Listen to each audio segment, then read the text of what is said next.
Frank. Frank Horn, great-grandson of the famous Western outlaw known Killer Tom Horn, or not? He's from Missouri. My folks are from Alabama. Well, there you go. I get most things wrong anyway.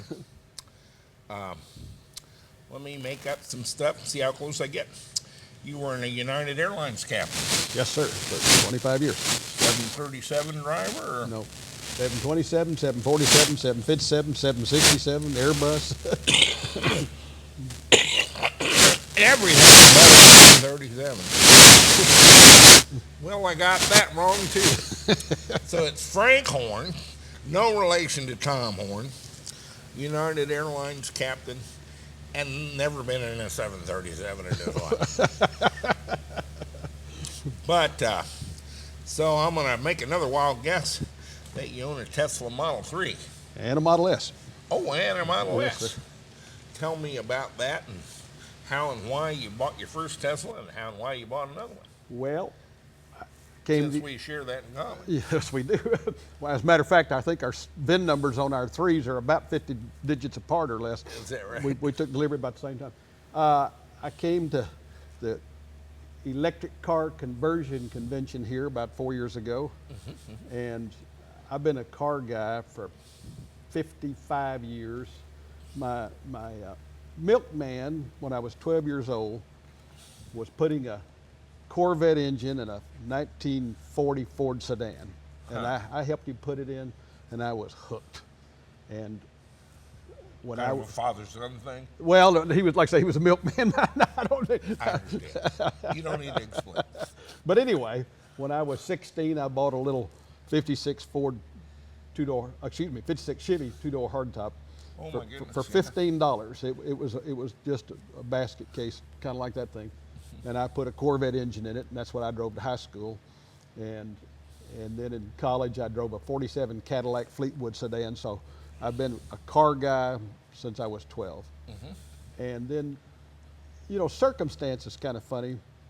Maladies create opportunities. I had a hailstorm hit my house. Total 2 cars, 2 pickups, about $30,000 worth of damage to the house. And I was putting a new steel roof on my home, and I had a ladder slide out from under me and shattered my ankle. Well, I don't watch television, so I was bored looking, and I find this internet thing on YouTube about some lunatic from South Africa who's going to build an electric car. And I laughed because I spent 4 years flying AJ Foyt around. I was a corporate pilot out of Houston, and I've been around the track at Indy at Speed, in the pits at Daytona, Watkins Glen, Jackson, Michigan. I hung out with Andretti and the Allison brothers for 4 years, so I've always loved fast cars and stuff. But anyway, I'm looking at this electric Tesla thing and laughing, because you can't start a new car company. The last successful new car guy was Walter Chrysler in 1924. And so this thing just seemed ridiculous. But the more I looked, the better it looked. And the more I explored, and I was laid up for about 6 or 8 weeks. And I'm just, there's no way that a car can be that good. And I think, what was it, in 2013, Tesla Model S won every single award in the world except Pickup of the Year. I think that's all. Right. And so I got to... And the heavy mining. Exactly. And so I just, the more that I looked, and the performance, the safety, the efficiency, and that's what got me.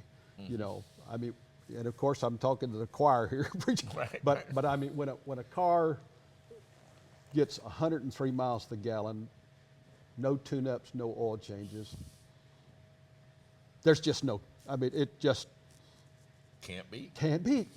And I've been a diesel guy for 30 years. I owned a diesel Rabbit, a diesel Golf, a diesel Jetta, a Ford F-250. I got had a garage full of Tesla, diesels. And so kept looking and started buying Tesla stock. And my best friend comes over. He's a retired cop named Tom Boyle, and he says, Frank, he says, you got to sell that electric car crap. They just had 3 fires, and you know, they're dangerous and stuff. And I went, what do you mean? He says, yeah, you got to bail out of that electric car crap and go with me. I just bought Noble Energy. That's what you should do. Well, I looked, and the stock had dropped from $194 a share to $112 a share. So I bought a whole bunch more Tesla stock.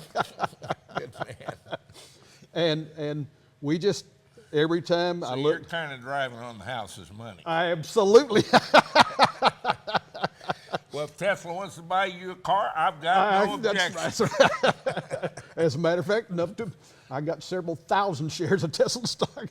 Anyway, we kept looking, and I was getting toward retirement, and then the Model 3, they rolled out, or no, excuse me, they announced that we could do a reservation on March 31st, 2016. And so I got to look at $35,000, $7,500 federal tax credit, $6,000 Colorado tax credit at the time. That's $23,000 for this kind of car.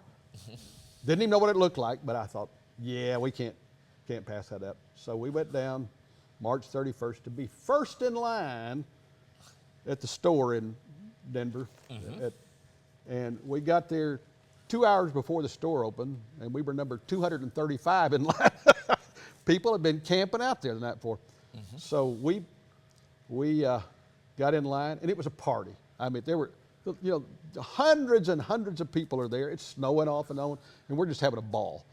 And nobody, Tesla party. A Tesla party outside the mall, and I got a video showing that. But anyway, we go in, and I've been meaning to buy a Model S for a long time, and we put down our reservation for the 2 Model 3s. And was telling a young man named Francisco Partido, who was the assistant manager there at the mall for the Tesla store, and put down our deposit for the 2 3s, and then we're leaving the mall, and my wife says, "What are you doing, Frank?" I said, "What do you mean?" She says, "You've been wanting a Model S for the last year. Why don't you go ahead and buy it at the same time?" So I'd rather save it and pass it on to my kids so they can drive one. yeah. So anyway, we turned. I mean, I had made up my mind. I wanted Model S, and it's just that I am not an impulse buyer. I mean, I got to go and look and look and look and look. And she says, "It's just silly. You've wanted the car. You know you were going to get one. Go buy it." And so we went and put a deposit down on the Model S and the 2 Model 3s all at the same time. And we didn't have a garage for the cars. And I made a big mistake because I had my 4 Volkswagens and my big Ford pickup and my wife's Lexus and various and sundry other appliances out on a ranch, ATV and snow blower and different things. And so I didn't have any place for all this. So I said, we can't get the car till the garage is finished. And so I built a 54 by 40 by 22 garage to hold all of my cars.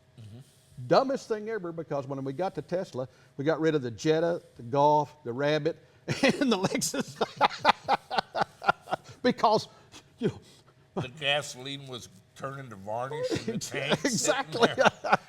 I've been through this. So it was just like, my son-in-law came. We got the car, the Model S, June 15th, and my son-in-law came, and I said, "When you go home, take the Golf with you."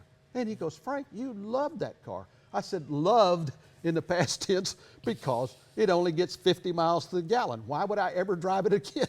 Right. And so my grandson turned 16 pretty soon, and so we got rid of the Golf, and then the Jetta, and then my wife's Lexus sat there in the garage until the tires started going down. And so that went to my younger son, and we just hauled off the other stuff to various and sundry assorted destinations. And the only thing I'm waiting now is the Tesla pickup, and then I'm finished with. Yeah. Well, they can use all those cars for like they can build reefs and have a lot of, coral life and sea life and stuff. Absolutely. I don't think it's going to be a total waste, having spent 150 years building the wrong cars. the So I bought the S in 2013. I didn't go to the store. Of course, we don't have one right here. Right. But I bought two Model 3s the evening of March 31st when they opened it up for Yeah. online. So I was a little bit probably farther back on the waiting list, except I had a Model S, so that probably put me back up and got about the same time. Yeah. You're right now driving from Denver, Colorado. Well, we live on a ranch just east of Denver. Greater Metropolitan Bijou. Population 12. I still have a house in Morris, Okay. and my son lives there, although he thinks he's a girl. But I know better. I was there when he was born. Poor confused kid. Well, he'll get all that sorted out. He's still young. And you're driving to Florida. Family reunion with my wife's. And how long have you had the 3? What day did you get yours? Mid-February. Mid-February. I think we got ours about 2 days apart. Is that right? And what do you think of it so far? It's a better car than the S. It is absolutely shockingly good. I love every single thing about it. I was in absolute shock how much better, the computers are better, the technology's better, the handling is better, the suspension is phenomenal. The only advantage my Model S has is it's got dual motors. But I mean, the car, my wife and I can't decide what to drive, so we've alternated. One day we drive the S, the other day we drive the 3. Now she has decided that she likes the S a little better because it's more comfortable, because it's a bigger car and heavier. But the 3 just drives so well. It's fun to drive. I agree. I initially did not like the ride compared to the S. It's much stiffer. But as I drive it, and you would know more about this than I. See, I'm not a car guy. Believe it or not. 9 years at EVTV, and I really don't know very much about cars. And my wife drives me to dinner. I don't really like cars. And you only own how many? 27? We don't even know anymore. We've lost the titles to half of them. Some of them are insured, some of them aren't. When we were in your hangar, there was There's about... still a hangar full down there. I don't even know what's down there anymore. But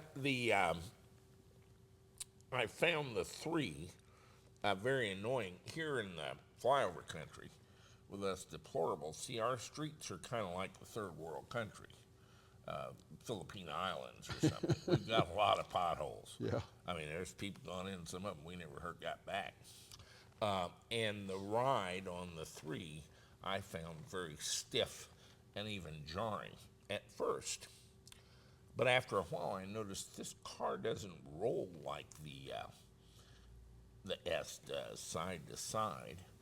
And it's really quite precise. If you aim it at something, it goes. That's where it goes, isn't it? And there's no understeer, there's no oversteer. It's just like point, and that's where you go. And so I've kind of warmed up to the suspension. Still don't like the computer and the screen.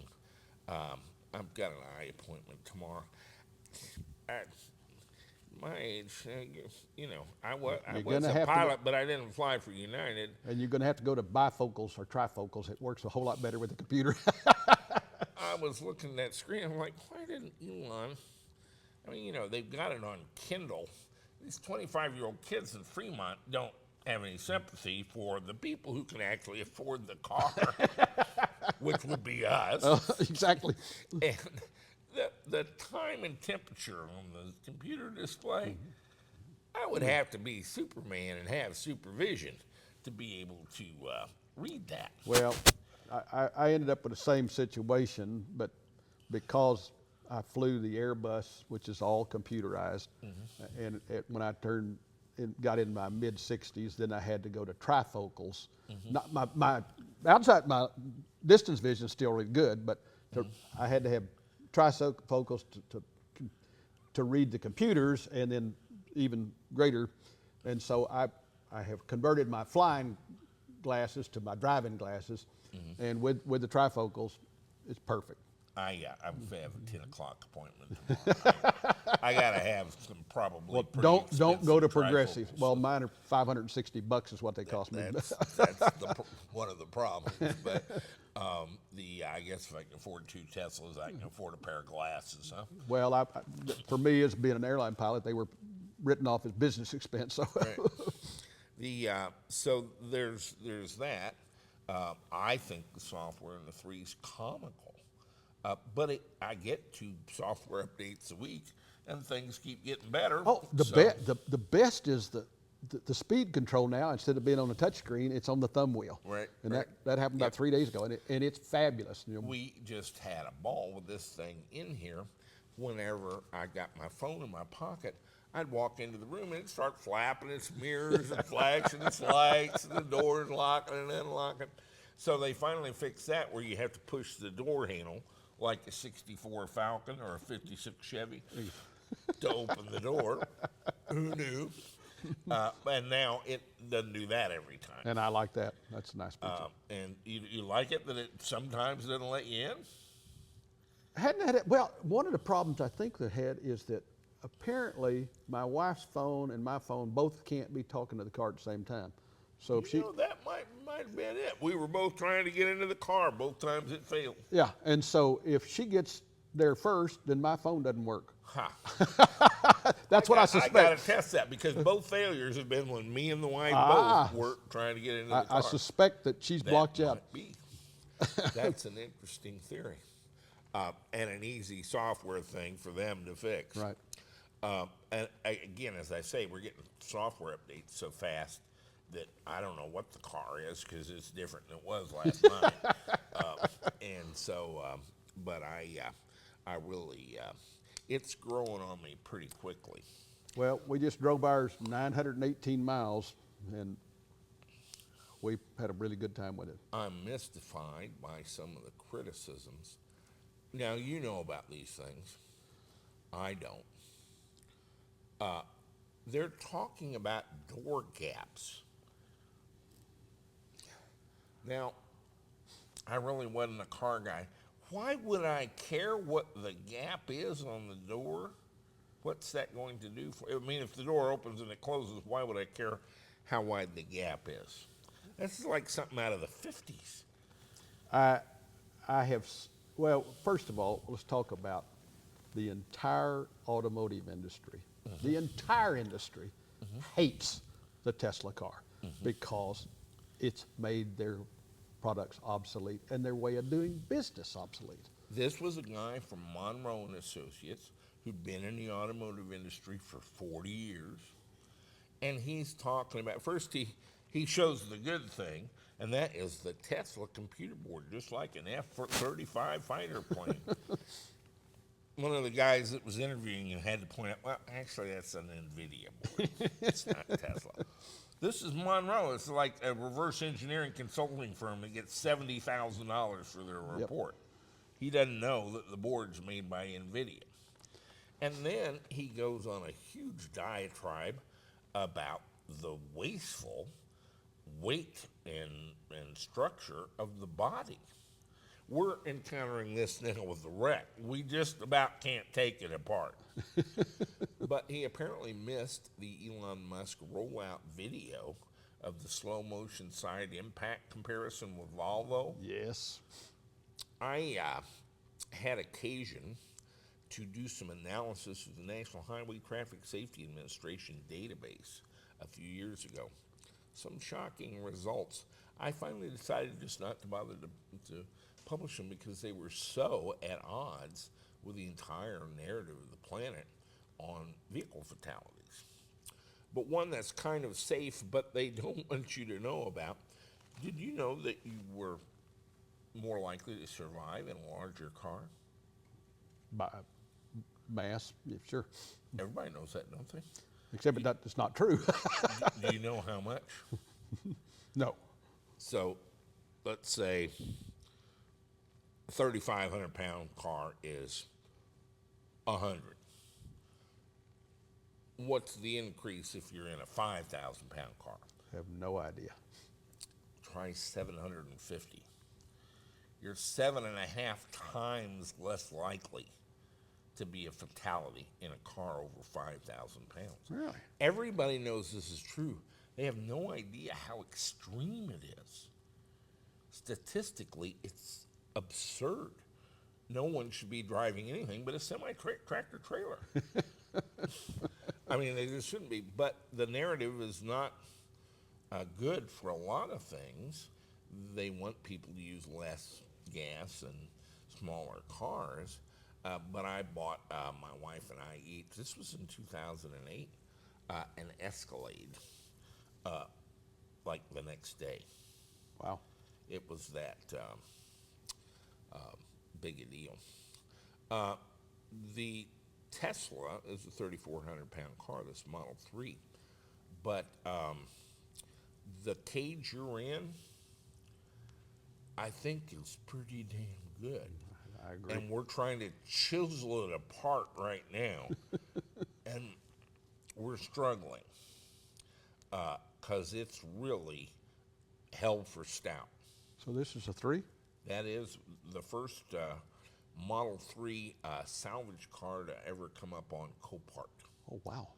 Number 000079. Wow. A lot of people pointed out that this is one that a guy drove off into a creek. That was actually a Tesla-owned car. This one was actually registered and plated, and of course an insurance company sold it through Copart. But it was out of Sacramento, California. And went into the woods a little bit. They kind of rolled it around. Largely, it was untouched, except every panel on the outside was completely destroyed. Wow. We think the chassis and running gear underneath are all good, and I want to lift the body directly off of it, kind of the way they put it on in the factory. It's proving to be contentious, almost willful. It's fighting us, but that's what we're doing. My point is that the professional at Monroe and Associates is just hopelessly, not only is the cars he's used to looking at obsolete, but his industry is, and his consultancy is. They're just out of their league. That NVIDIA board is very impressive, but NVIDIA was actually a game, catering to the game industry with the massively parallel GPU video cards for years, and now they're getting into autonomous driving. And it is an impressive computer. For a few 15 giddy minutes, it actually lured me into the concept that this autopilot might be real, but I've since regained my senses. I still get it to open the garage door about a third of the time automatically. And have you played with the Slackware thing where you can press a button and tell it to play a song? Hadn't had much difficulty. You're on the road. You and your wife want to try that. It's hilarious to see what it comes Oh, up with. yeah. That's, You just press and say, I want to hear Hallelujah by Bon Jovi. And here's, like Judy Garland from the 40s singing Somewhere Over the Rainbow or something. It's just hilarious what it comes up well, I with. just thought it was my Texas twang it didn't understand. That may be, and then perhaps my Southeast Missouri vernacular is not what it's accustomed to either. But when they get it worked out to where they can play the radio and open the garage door, then we can talk about auto steer. Until then, I'm a skeptic. Well, I would really like to be able to hit the phone and have it get itself out of the garage. But if it's going to come crashing through the door, it didn't open. That's didn't not work so really well. what I want either. Well, maybe my experience is totally biased because I spent 12 years flying an Airbus, which is French automation, which I have nothing good to say about. But I use the autopilot on my S and on the 3 85% of the time. Really? Yeah. I did, I'll confess, the adaptive following cruise control. Right. It took me about 15 seconds to get real used to that shit. And That's pretty good. well, the first, we took delivery of our Model S on June 15th in 2016, and my wife is a singer. She sing opera and do a lot of things and pop music, but there's something called sacred harp, which is shape notes. It's kind of a oddball genre of music, and they have state conventions, and the first year we had the Model S, we drove 42,000 miles through 24 states, hit 105 different superchargers, and so we used the car. I mean, we were driving 3,000 or 4,000 miles a month, and first trip was out to the West Coast, and we were in Portland, Oregon at 5 o'clock on a Thursday, and I never touched the car all the way across Portland, traffic, stop and go. And the adaptive cruise control with the autopilot is marvelous for heavy traffic, just marvelous. And My wife plays the organ and piano, and I'm a pretty big time singer in the choir. oh, really? And we're kind of famous among, I'd say, the 80 and up female geriatric crowd at the church. Man, I could have my pick of any one of them chicks. They're a sucker for a good hymn. Well, I can't. I play the radio off key. That's how bad my play the music radio talent is. So your trip so far from Denver to here in the 3, what's been the nature of the adventure? Absolutely flawless. Well, there you go. That's It good to just, hear. but we've made this trip about 3 or 4 times, and so Oh, in the 3? in the S. In the S. Yeah, this is our first trip. Cost us. We stopped in St. Charles, and our total expense on charging from 918 miles is $26.06. So that's not too shabby for. A lot of the Tefloids are very fixed on free charging. I never have been. My problem with charging and charging networks and stuff is that they're free, but then they don't maintain the damn things, and you show up and somebody's hacked off the whole cord and taken it down to the local metal recycler and sold it for the copper that's in it, or the thing has been malfunctioned for 8 months, but nobody ever checked or reported it or did anything about it. And so I'm kind of in the Porsche camp that you kind of have to manage these networks, and they Well, they be, for a fee, but I like the way Tesla has done it so far, and I'm grandfathered for life in the 13. exactly, as are we. So if I want free, I can get free. Well, but the it would not be sufficiently a big deal for me to even choose the S over a 3 if it weren't for just the size of the car. Right. And it's really a cushier ride. Yes, I mean, come on. And we have the air suspension in ours, which makes it we even, do too.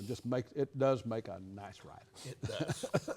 Not as much fun as this, but very nice And ride. you can lower it way down on the freeway and just smoke it. Well, we use we live 20 miles from the nearest pavement. I mean, I live out on in Elbert County, where the clay roads are absolutely horrendous when they're wet. They're slicker than ice. And my wife's been in a ditch, I've been in a ditch, my daughter's been in a ditch, my oldest son's been in a ditch twice, and that was with conventional cars. With a Tesla, it tracks like it's on rails. And I mean, I'm talking deep mud, and it just, and the nice thing about the air suspension, because when we turn off the pavement, the car automatically raises itself. It knows where it is, and it's going to take the higher suspension. Just the coolest thing ever. So it's a real joy to drive out. I spend more money washing the car because the autopilot won't work if it's all covered with mud. The thing I think a lot of people believe is that the Tesla and the Model 3 are a better car than the conventional cars. I can't convey to them in words or video how much better. It does not get across on film. It's not a little bit better. It's like, here's Uncle Jed, Jethro, and Granny, and here's Star Trek Next Generation. Exactly. And they're not really comparable experiences. Well,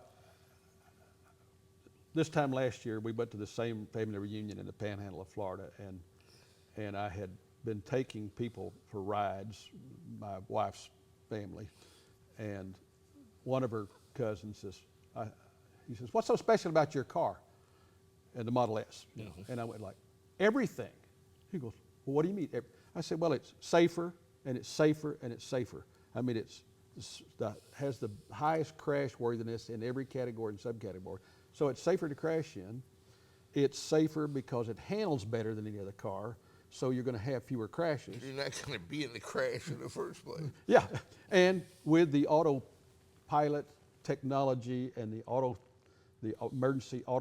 automatic emergency braking and the collision avoidance, it's going to have 40% fewer accidents than the other cars. And with the battery pack being 5,000 pounds, 1,200 pounds right below you, wall to wall, door to door, you can't penetrate it like we talked about that Volvo. And so you're not going to get hurt. It's a safer car in every category. In every category. And gets But 100. it accelerates better. Yes, it does. a lot better. And you'll find that big V8 noise you thought was so important, what you were really after was that little tinkle in the end of your tallywhacker, and it's gotten bigger on acceleration. Exactly. And it's just, when you look at every facet of the car, we've slept in it. It's got more room than a Mercedes station wagon. It's quiet, comfortable. I've spent literally more money washing the car than any other expense. There's no maintenance on it. The only thing I've done is buy tires and rotate them. That's it. And of course, the coolest thing is, remember, I don't know if Tesla had a recall because of the Brembo brakes, the brake calipers. And I don't think it affected your car, but I got a notice from Tesla that said, Brembo has contacted us and said that the batch from May 9th through August the 4th, they had some bad bolts or something, and there had been some failures in other vehicles, but none in the Tesla. But they were going to replace the parking brake calipers. And as soon as they got the parts in stock, they would repair those. So in October, I got a call from Tesla and said, "Mr. Horn, we have your parts. May we come to your home and replace your parking brake calipers?" I live 50 miles out in the country on a dirt road, and Tesla on Halloween Day came to my house and replaced my calipers and did a full inspection of the car and filled up the windshield washer fluid and made sure that all the tires were inflated properly and cleaned the windows. I had a similar experience, but our closest service center is in Olivet in St. Louis County, and it's 120 miles. And they came down to change my 12-volt battery and clean my windows. Hadn't happened at Chrysler or Toyota lately. Right. I think that's, and I said this in my last video, the biggest thing on maintenance for me is the over-the-air software updates. If I had to take the car in and sit there with that little styrofoam cup of ice cold coffee and read that 7-month-old magazine while they ditz around in the back with Clyde for 2.5 hours to do a software update, I would not be as happy with this car. But they're like, we're thinking about updating your software at 2 a.m. Would you press a button and tell me that's okay? Or would you like a different time? Just dial it in. And I'm like, let's go with your clock on that. Because I'm going to be asleep. But it's so interesting because I meet with friends, acquaintances, or we could talk about it, and they went like, nah. I said, think about it. You guys have known me for 20 years. I've been a car guy, a diesel guy for 20 years. Now here I'll be 70 in December. And I go and sell all of my diesels I've been driving for 30 years and drive with this. That's not not a grab. I can't. For our viewers, I lived in Colorado for 19 years. If you haven't got a diesel pickup truck, I mean, I had a Hummer. You little guys with a pickup truck, I don't know what to tell you. Exactly. But I drove a Hummer around in Colorado, anywhere I wanted to go. Exactly. And with a big Cummins diesel in it, and it's just a Colorado gig, man. You're not going to understand without being there. But a guy without a diesel pickup truck in Colorado is kind of an LGBTQ sort of thing going on there. Am I lying? No, sir.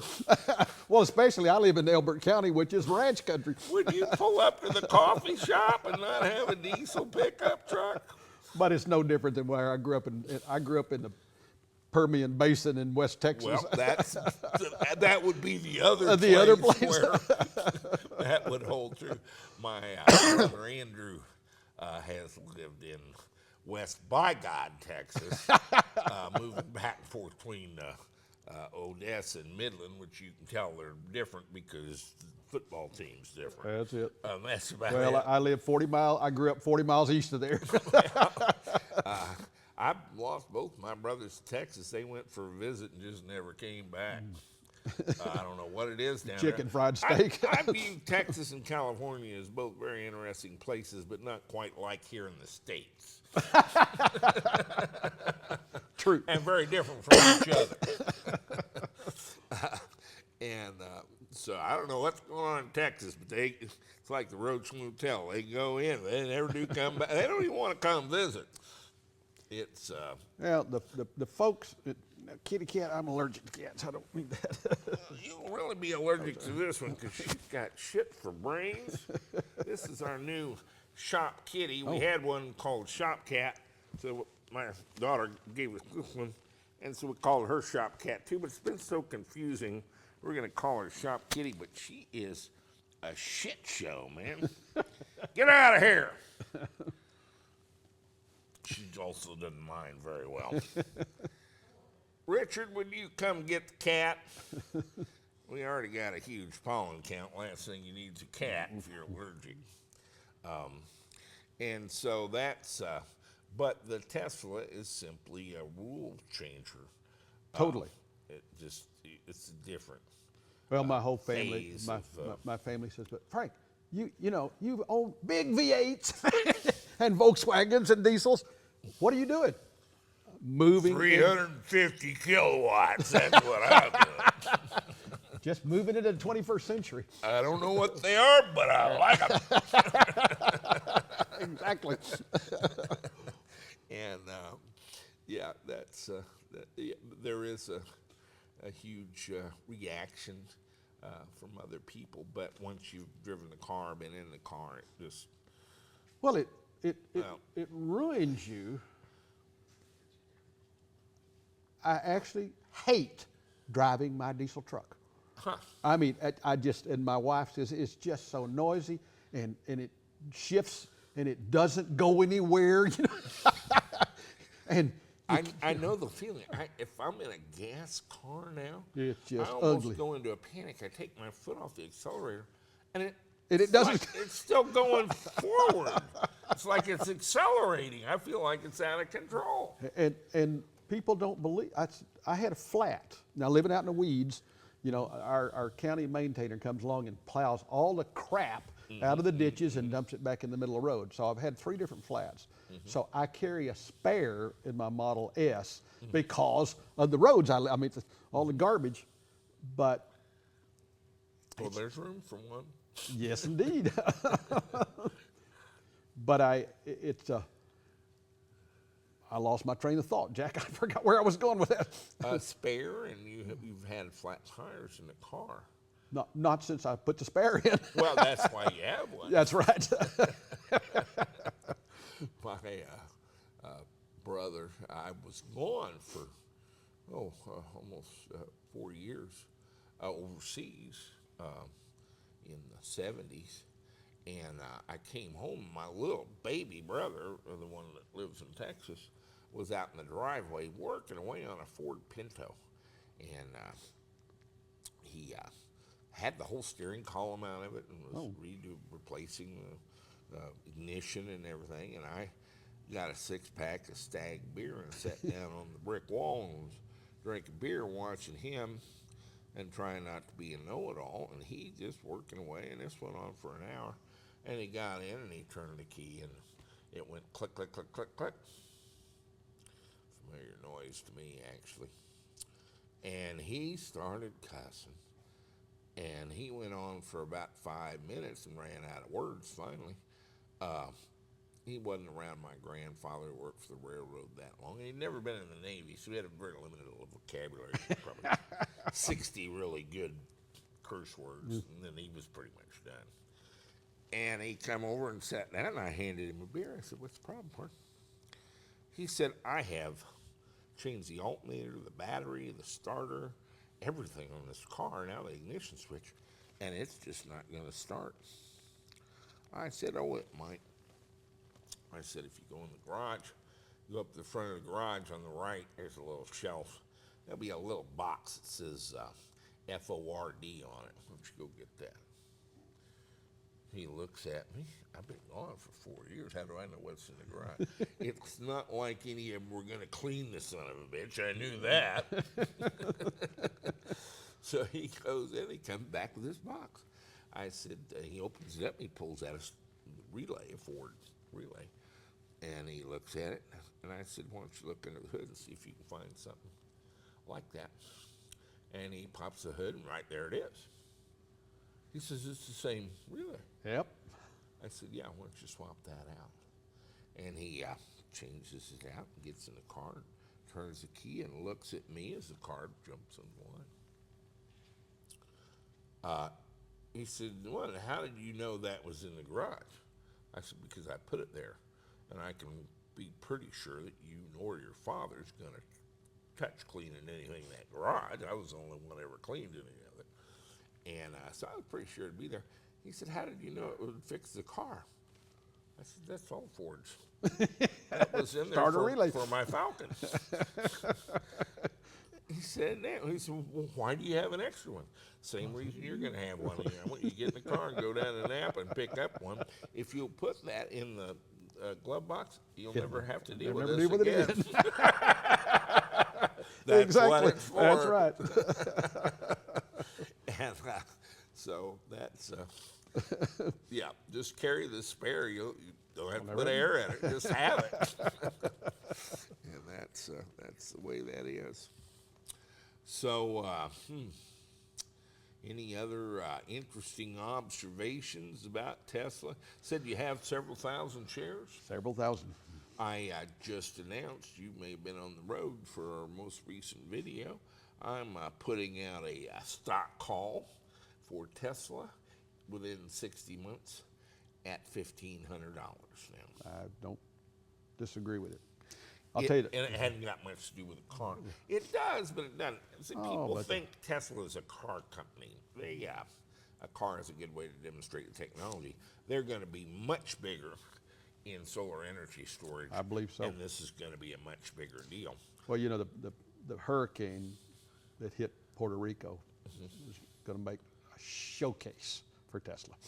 Did you know that their power went out this week? Yes. And Tesla was quick to point out they have 662 installations there now. Yep.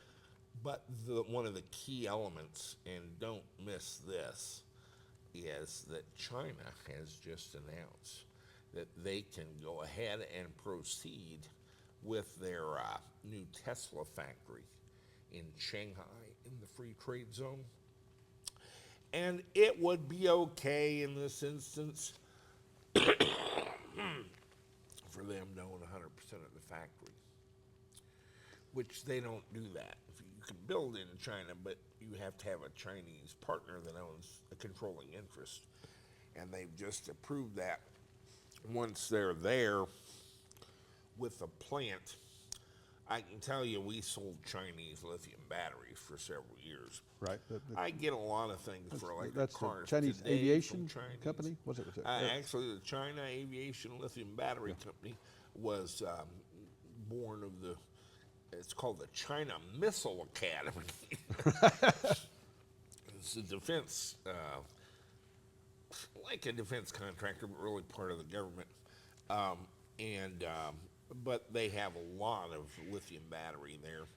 And of course, 68% of the solar monosilicon in the world comes out of China. But they also have one of the largest deposits of lithium carbonate Right. in the world. And of course, if you make $200 a month, you're a manager. Right. And so all these things are going to kind of come together for Tesla once they're there, and I think empower them to the whole auto market worldwide is $85 billion.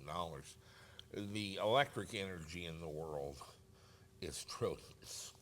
And I think we're going to go through a profound change, largely driven by the ability to store solar Absolutely. in lithium batteries. And Tesla's all over it, already doing it, and has plant in the field in 100 megawatt Exactly. denominations that's already proving itself, and it hadn't been in operation 6 months. And everybody's like, holy shit, how does this work?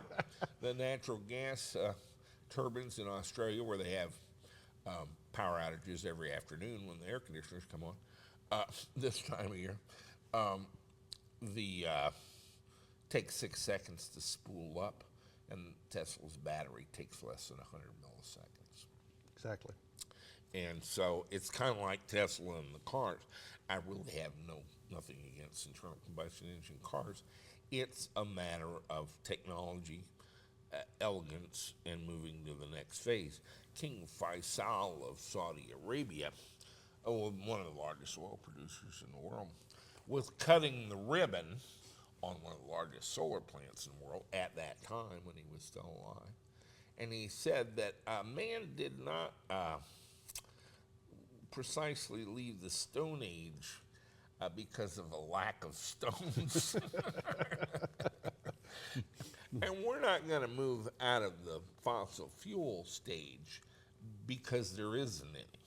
Right. It's simply more elegant, more efficient, cleaner, quieter, more pleasant, less vibration, heat, wear, everything in adopting a magnetic drive technology for our personal transportation needs. Exactly. And you don't have to give up anything. You don't have to suffer for the planet. You don't. None of that. It's actually an upgrade as an experience. And it's not just the car or the power. You and I are both pilots, and you've seen the Sunflower 2 You got electric airplanes that are now moving very rapidly. You've got Semi-trailer trucks. and I flew helicopters in Vietnam. Did Better. you? Have you seen my Huey? Yes, we had a big argument 4 years ago because I said it was a D model and you said it was an H model. was But an H. But every H model I flew in Vietnam, the PDOT tube was on the roof, and yours is on the nose. Yeah, it's That's on what. the And I flew the D model, which had so that was my confusion. Mine never went to Vietnam. But it was a UH-1H. Well, and GIs kept knocking the PDOT tube off, and so they moved it up on the roof. Having it in the hangar for 8 or 9 years now, I can see why they moved I it. mean, I've never knocked it off, yeah, but I have. but it sticks out in the Caught way. one in the armpit a couple of times. Exactly. And so, yeah, I'm trying to sell my aircraft. I'm 300 pounds. I'm out of breath.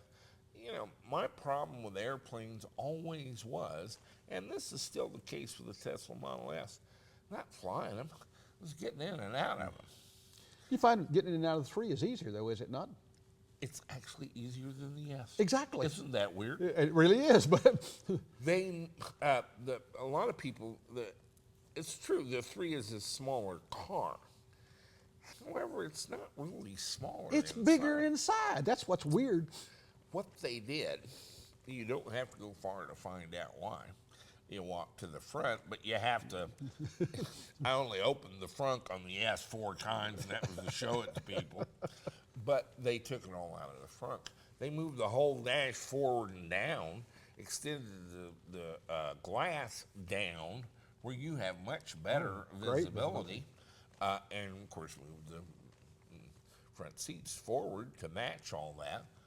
Well, then you're in the same size passenger compartment as the S, less than a half an inch wider, and they gave you the half an inch in the height of the curve on the door. Exactly. And so for me, it's easier to get in and out of, and we give up nothing, literally nothing in interior space in the car. Exactly. It's amazing how they did that, and I believe improved, beefed up the structure that you're sitting in as far as safety. I'm not a safety Nazi myself. I am aware of not getting killed in a car. Right. I don't like that. I haven't had an accident for 40 years. But the knock on wood. But I like what he's done. Oh, absolutely. And it makes sense to me. So it's going to be the most efficient, highest performance, and safest car on the road. I think they're the greatest cars ever built. Amen. I've built a bunch of electric cars here. I like electric cars. I like building electric cars. I build pretty damn good electric cars. I don't build Teslas. and they do. And that's just the way it is. Well, 4 years ago, we put the electric motor in the little smart car at the convention. And Yes, it's still sitting out front. I saw that. And of course, there's a Volkswagen Doku, which I just think is fabulous with a Tesla motor in Now it. that does have a Tesla motor in it. and your it runs your pretty Escalade's got a Tesla motor in it. cool. I've never really turned that up in anger. We never finished the car. Bill Bayer was the one that really liked working on the cars, and he went off to Tennessee and is homesteading chickens or something on the Tennessee River or something down there, and so he'll get tired of that and come back. So I just left it up on the rack for him. I've gotten off on the batteries. We've always, if you watch EVTV, Yep.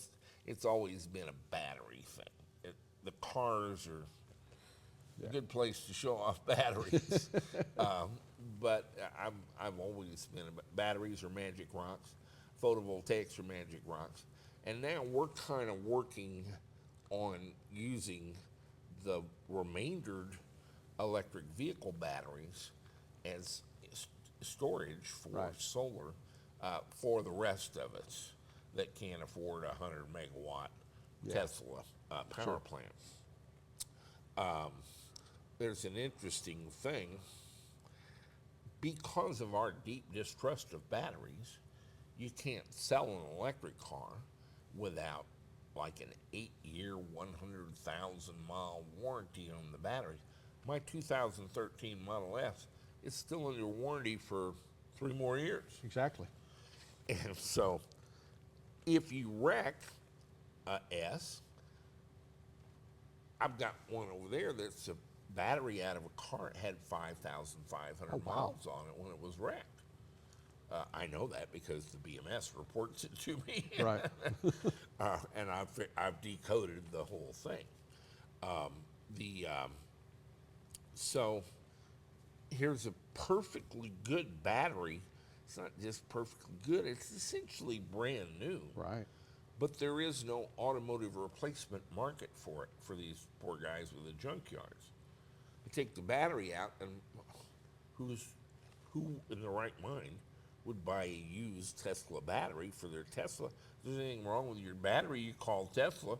They come out to your house 50 miles, pick up your car, take it in, swap out the battery, and bring it back, and you're out nothing. And so there's no automotive replacement market for the batteries. But in the hot, you know, but what you've been doing here, how long you been putting electric motors in gas-powered cars? 2008. 8,000. So you started about the same time Tesla did. Teslas were not available when we started. But I mean, when they we started up the about that show time, in yeah. 2009. Yeah. You know, I think they started before that quite a bit, maybe 2004. But even as we went on the air in 2009, the Tesla Roadster had been announced and much talked about, but it was a year before you could actually buy one. People forget, 2009, there was zero, count it, zero electric cars available in the world. Exactly. You could buy a GEM, a GEM from Fargo, North Dakota, the Global Electric Marine golf cart with road-equipped turn signals, but that was it. Yeah. There was no cars. You couldn't buy an electric car. They had killed them off. They had some in the late 90s and literally just scrapped them. And so there were zero electric cars available for sale. Today, you would think everybody's making them. They're really not yet, but all the automakers They're all talking about it, have though. assured everyone that, hey, we make cars. Tesla doesn't know anything about making a car. We'll just make one better than theirs.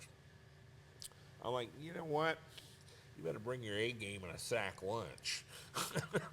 It could be all day. I spent 4 years flying AJ Foyt around, and you look at the best, fastest race cars in the world, in stock cars and in GT cars and Indy cars and stuff, and they're all obsolete. You know, when you look at the performance of the electric motor over it, it's just like game over. Right? Don't bother to send in for tickets. And I don't exactly. It's like, I don't care how good your bow and arrow is. I have a Thompson submachine gun. Right? But you know, we were talking about airplanes. I spent 3 years in the Army flying helicopters, plus some time in the reserve. And the rest of the story for efficiency. Have you seen the Volocopter? Yes, I have. You know, and I flew 1,400 combat hours in Vietnam. I mean, I lived in a Huey. And I had my 3 other classmates. Pete Taylor from Dallas, Texas, got shot down 4 times, I think. Purple Heart winner. Flew about 1,000, 1,200 hours in Vietnam. Dave Shea got shot down twice. Ed, he flew about 1,300 hours, 1,200, 1,300 hours. Ed Ferguson was in the 2nd platoon, also a classmate of mine. He flew about 1,300 hours, got shot down twice. I lived a charmed life in Vietnam. Never took a single bullet in my helicopter. We flew together 7 days a week, but I was the flight lead, so they weren't leading me enough. They were shooting my wingman because I was a little further out in front of them. But I had 2 forced landings due to mechanical failures. I had a short. And so all of us ended up in the weeds with our helicopters. But one bullet hole through some component and you're out of business. And it happened, like I say, I saw helicopters go down weekly. But the volocopter, I mean, you own a Huey, you know, you've got an engine, turbine engine, which is nice. That Lycoming T53 is a wonderful, wonderful engine. But it goes into the transmission, which has got hundreds of gears, and goes up to the main rotor shaft, and then it hits the swash plate, and there's hundreds of parts in that silly thing that rotate at 326 RPM. And then you've got your push-pull rods, which take you up to the rotor head, and you've got more moving parts that are articulating, hundreds of parts. The tail rotor 90-degree gearbox goes to a 45-degree gearbox. And the volocopter has no moving parts. You got the 13 rotors that are all electric. On the shaft of a motor. And all they do is change the speed of the motors. So you've eliminated 99% of. Get rid of shop kitty here. 99% of all the moving parts of a Huey or a jet or any of the other helicopters, or regular helicopters, the electric helicopter eliminates all the moving parts, all the things that can go wrong. I'm a lot younger and prettier than you are. True. I was on an aircraft carrier and I worked on F4s, but as kind of a fluke, I did do 4 months on the river in Vietnam. Ah. And then we, which is kind of interesting duty, if you know what the river's about. Yes, sir. And then we evacuated Saigon. Oh, yeah. And I just want to tell you, and maybe tell our viewers, why I own a Huey today. What you meant to people there was when they were already fucked and it was over and they had gotten all right with that. If you heard the sound of that helicopter, it was, wait a minute, I got a shot here. Yep. I must get out of this. And I can't tell you what that meant. Oh, yeah. To a lot of people. It's like winning the lottery the second time. So thank you for that. And I have a Huey because that noise, I like to make it. The tips of the rotors on a Huey, if you go down and back off the power, they go supersonic. Right. And it goes whop, whop, whop, whop, whop, in a noise that no other aviation vehicle can produce at all. And you can hear it from quite a ways. Long way. And it has a very distinct meaning in country. I appreciate that. It's, you guys were 12 and a half foot tall to a lot of people I know. 12 and a half feet. Well,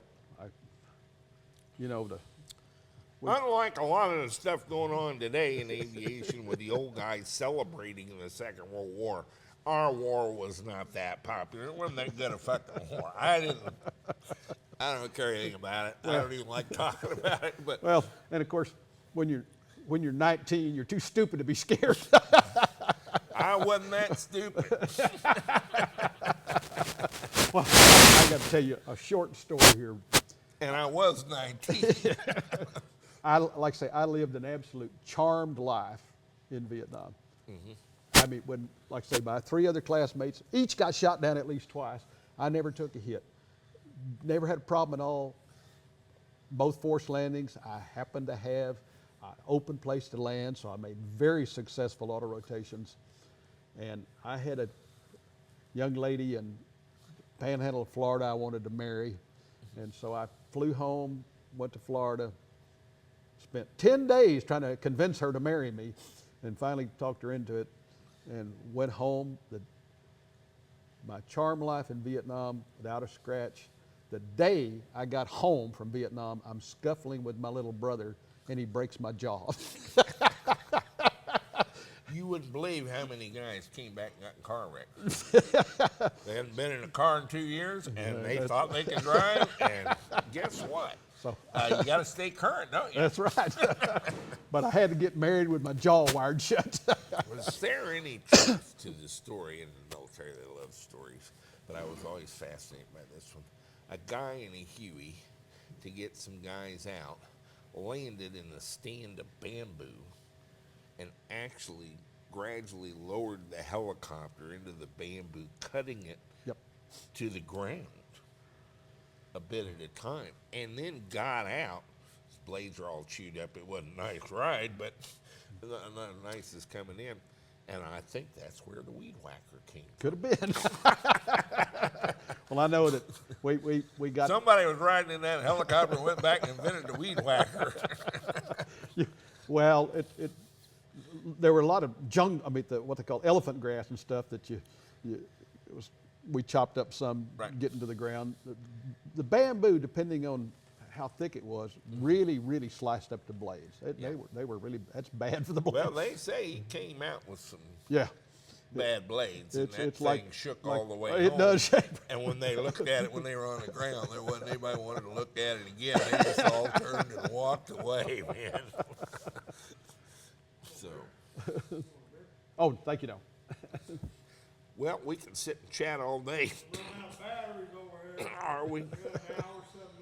Well, Frank, I want to thank you for stopping by. I wanted to get a second perspective on the Model 3 from somebody who would know, and you've got kind of the similar experience of comparing it to the S and everything else.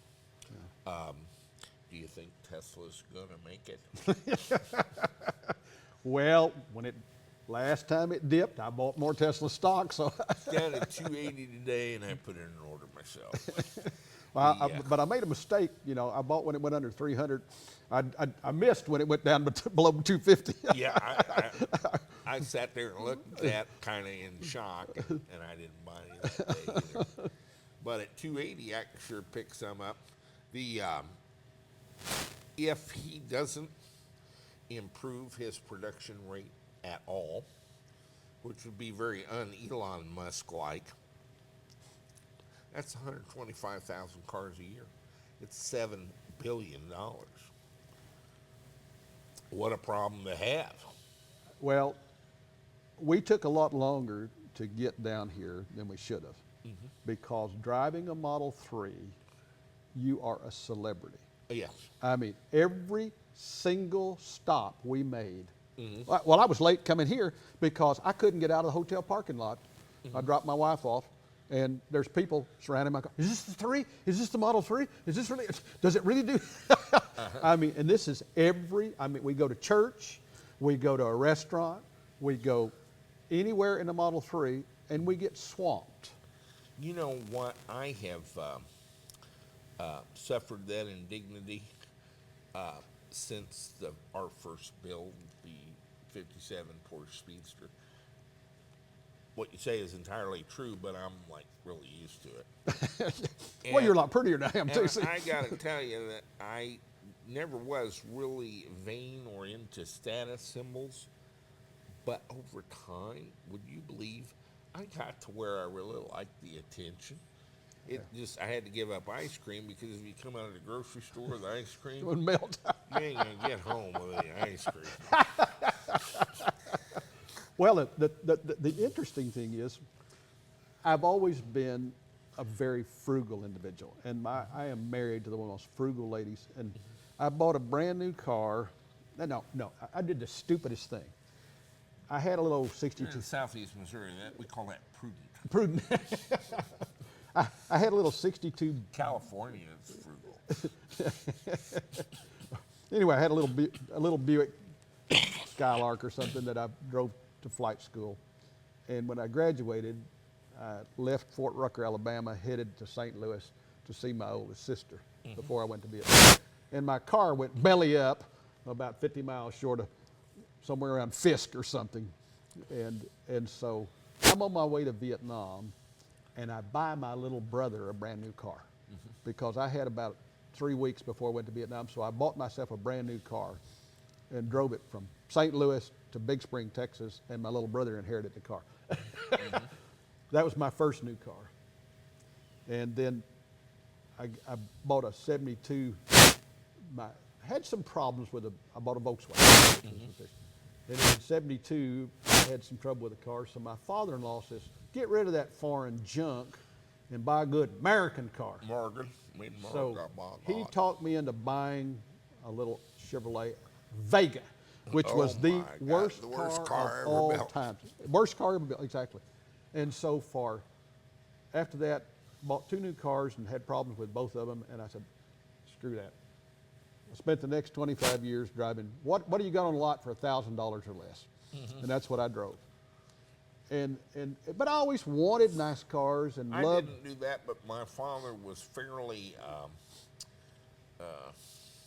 strict about this and considered any variation to be just a sign of stupid. You bought a car that was 2 years old, had 10,000 miles on it, and so you evaded the first 2 years depreciation. Exactly. And still were in where it wasn't much maintenance because it was relatively new, and that was the seam in the zone. And if you went in and bought a brand new one, you were an idiot. Exactly. And if you bought a real old one, you were going to be fighting the car the rest of your natural life. So he bought cars that were exactly 2 years old and had exactly 10,000 miles on them, and he never varied from that. And so I was habituated to it for a long time. At the point where I had $50 or $100 million in the bank, people were kind of like, "Why are you buying 2-year-old cars?" Because it's a prudent thing to do. That's because it's how you buy cars. That's right. And I actually had a business partner who shamed me into buying a new vehicle. And he was a sports car guy, so just to gimp him, I went out and bought a Hummer. He was expecting a Nissan GTX or a Porsche or something like that. I said, I can't be seen in those girly cars. And I bought a Hummer from that guy in Denver. I can't remember the name of the guys that sold it. This was right after Schwarzenegger just got hit. Yeah. You know, so. But the weird thing is today. So you got married with your jaw wired shut. So she was getting like a husband she didn't even have to tell to shut up. That's right. Of course, I deny saying I do because I couldn't do it. Nobody's really sure. But you know what I was going to say about the Teslas is I flew AJ Foyt for 4 years, and so I was around all the fast cars and stuff. And I worked for really wealthy people in Houston as corporate pilot. So Jaguars and Mercedes and Porsches and all the good stuff. And then I buy a Tesla. I don't care what you've got. If you gave me a brand new Ferrari or Lamborghini, I'd take it and trade it in on a new model. Exactly. I drive the coolest car in the world. I agree. And there's nothing that can touch And it. I had a girl, I was giving a girl a ride down in Albuquerque, and she says, well, wouldn't you like to have a Lamborghini? I hit the throttle. 3 seconds later, she goes, why would you want a Lamborghini? Well, they don't have a tallywhacker, but they got something else that still quivers in that speed. Whenever you see those things on YouTube where everybody's going like that, I don't know why they're going that way. So after 55 years of driving, a little bit of everything, I will not drive anything but Teslas because they are so superior in every category. I am not that picky, but I agree with your basic premise that there is not a car that's in the same league. There's nothing you can park next to it that makes sense. Nothing. It's not a preference, it's like a joke. Why? Why? Do you do that? Because it makes more noise. Well, that's the big one. And that seems to be it smells more, like the cat. And so none of that makes sense to me either. But it's been apparent to me for 10 years that there are so many benefits from making this translation that go in so many different directions, I think that we don't know what those emissions do to our health because we can't get a control group where they have that many cars, or they don't have that many cars but do still have the same medical reporting, so we can't even test it. Yep. You don't know what that's doing to you. Global warming doesn't even be in the nth part of it. Just, we know if you put a car in a garage and close the door and run the car, you die. It'll kill you.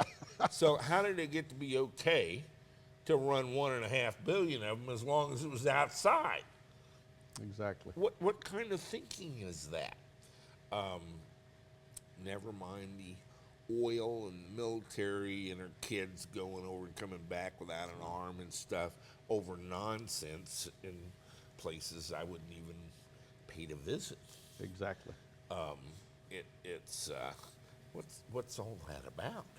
$1 trillion in transfer of wealth annually over fuels and things. I can't get any of this to work, but I can get out of it if I could just talk everybody into driving an electric car, and having driven both kinds, as you have, what's to get over? This is better. It's not worse. You're not suffering. You're not giving up something for the public good. It's an upgrade. And so it's variously frustrating for me. But there's like a list of very serious benefits and public goods just to adopting this technology. Exactly. And I have the same position on the solar energy and battery storage with us generating our power at the point of use. It's free. It's free. Nothing is free, but it's more elegant and efficient if it's falling on your roof to let it come inside on a wire than to ship it across the state on high voltage lines with a 10% loss of efficiency. This is an 8-year-old kid should be able to work this out. Exactly.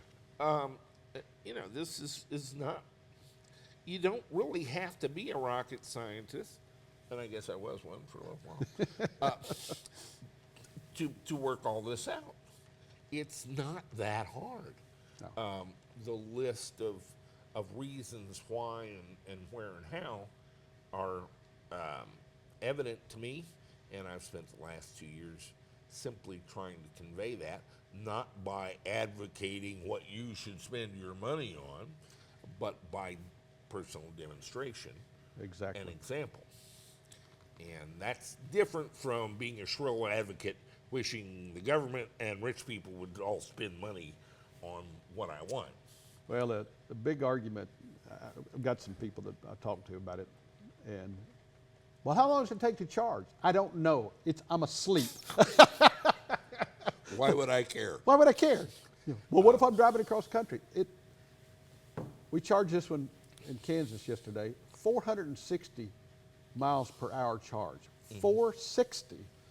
And the car called us and said it was ready before I was finished with lunch. Right. It calls you on the phone. Yep, you're done. No, people are into that. I am okay. If an electric car was just for local transportation, I'm fine with that. But understand, I live 450 yards from here. I would. However, I mean, I hear from people that want to know driving across country that've never been out of the county since they were born. What are they talking about? Can it go to California? You know what? It could. Have you ever been to California? Well, no. But I've got a friend that's out there, and I'd like to go. Well, we drove for me, anything over 200 miles, it's like, why would you fly?